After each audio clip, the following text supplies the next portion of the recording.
I want to tell you about the morning I stood at the edge of the ocean and noticed something. The sun was coming up. Its rays were laid out across the water in a path, and I was standing right at the start of it. Some days that path looked wide. Some days it looked narrow. Same ocean, same sun. Same man standing in the same sand. I started to understand that the difference wasn't in the light. The difference was in me. If you grew up being handed a God you couldn't love, a God that felt mean, jealous, controlling, the kind of God you served because you were afraid of what would happen if you didn't, I want to talk to you because I lived in that fear for years. And what I want to tell you is what was on the other side of letting it go. I grew up going to church the way most of us did. I went to my grandma's church, Christian Methodist Episcopal. I went because I was told to go. It didn't have much of an effect on me one way or the other. I was a kid showing up where the family showed up. The real experience with church came in my mid-20s when I was living in Columbus, Ohio. I met a young lady and we eventually got married. And that's a whole other story for another time. She brought me into the church she belonged to. It was an apostolic church. Strict. Lots of rules.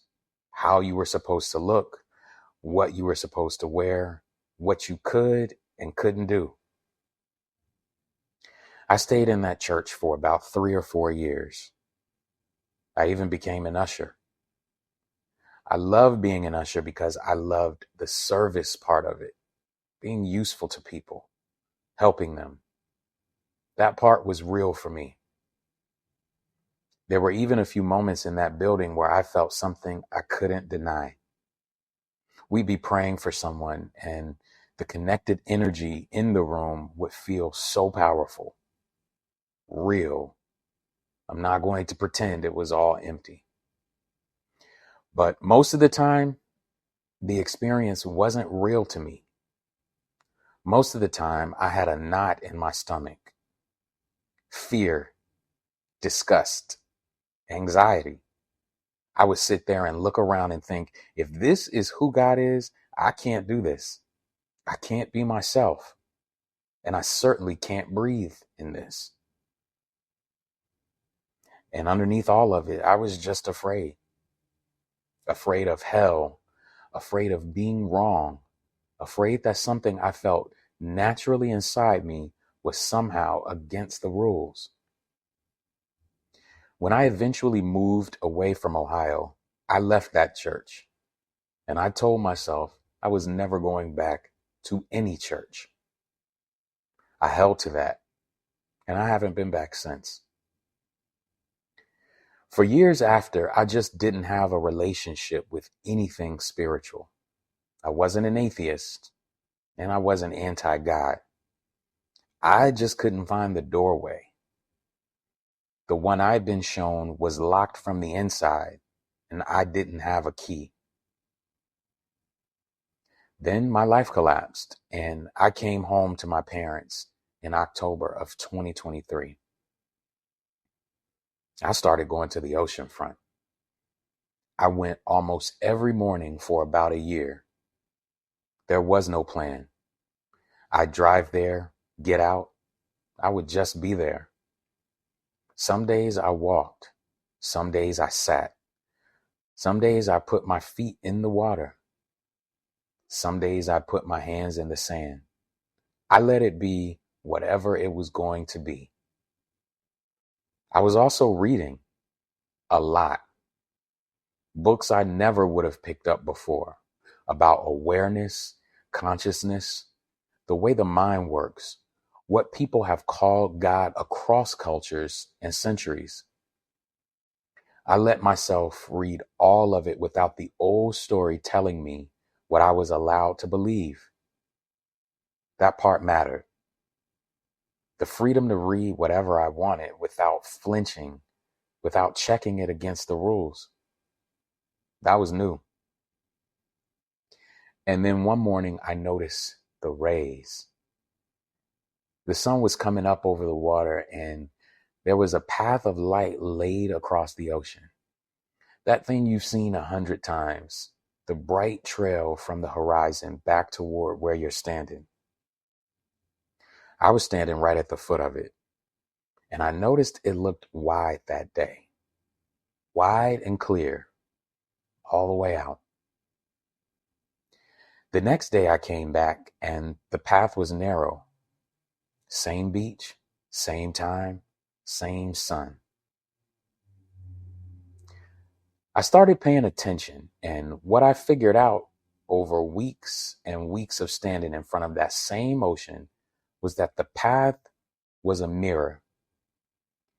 The days when I was open, when I slept well, when I wasn't carrying something, or when I was ready to listen, the path was wide.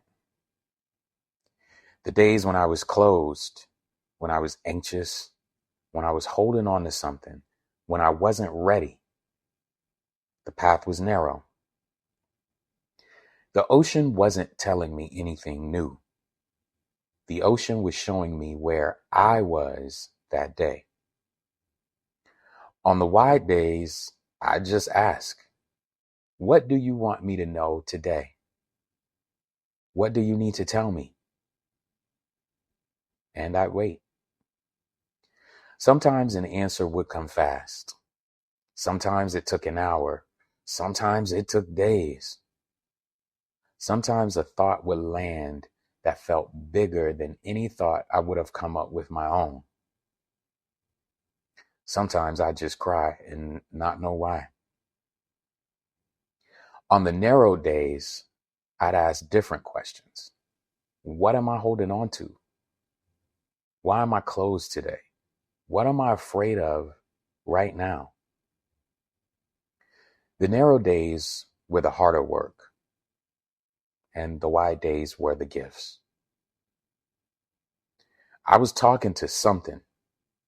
I don't have a single word for it, and God doesn't feel right anymore because that word carries too much of the old fear. The universe doesn't quite cover it either. What I know is that there's a power that created me, that I'm a part of, and that genuinely wants what's best for me.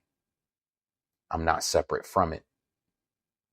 I am an extension of it. God experiencing itself through me. That's the closest I can get. That understanding didn't come in a single moment.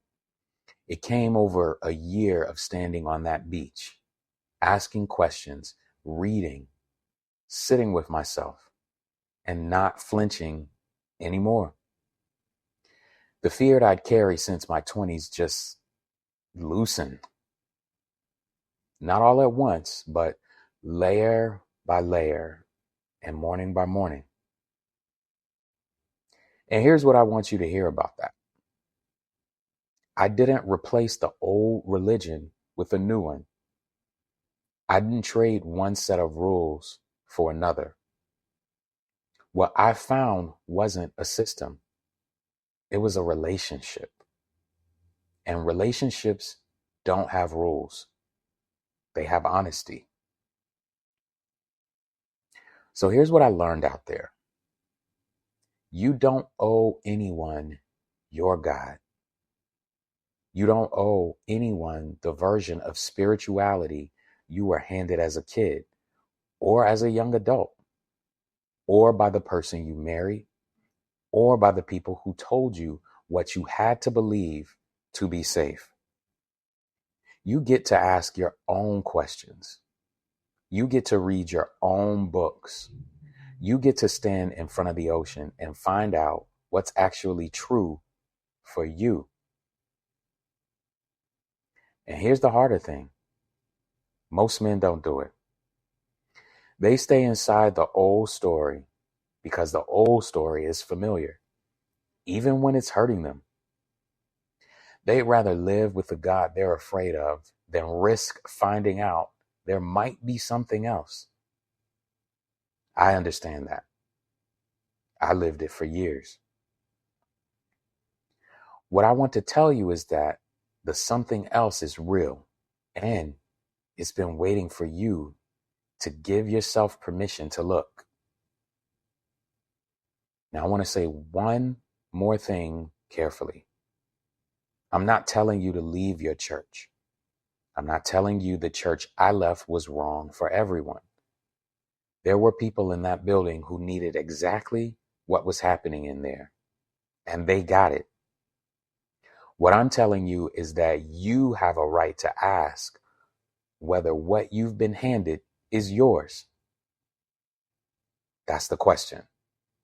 Not is religion good or bad, but is this mine? Does it match what I actually know to be true? If the answer is no, you have permission. You always did. The fear of asking is part of the system. The question itself is the doorway. So here's what I want you to sit with for the rest of your drive. Whatever you believe about God or don't believe, when was the last time you asked yourself if it's actually yours? Not what you were taught, not what your family believes, not what the church on the corner says. Yours. Now, you don't have to decide anything today or tonight. You don't have to leave anything or join anything. Just notice that the question is there. And maybe sometime soon, you'll find your own version of the raise. The place where you can stand and ask and listen. It doesn't have to be the ocean. It just has to be quiet enough that you can hear yourself think. I'll see you next time.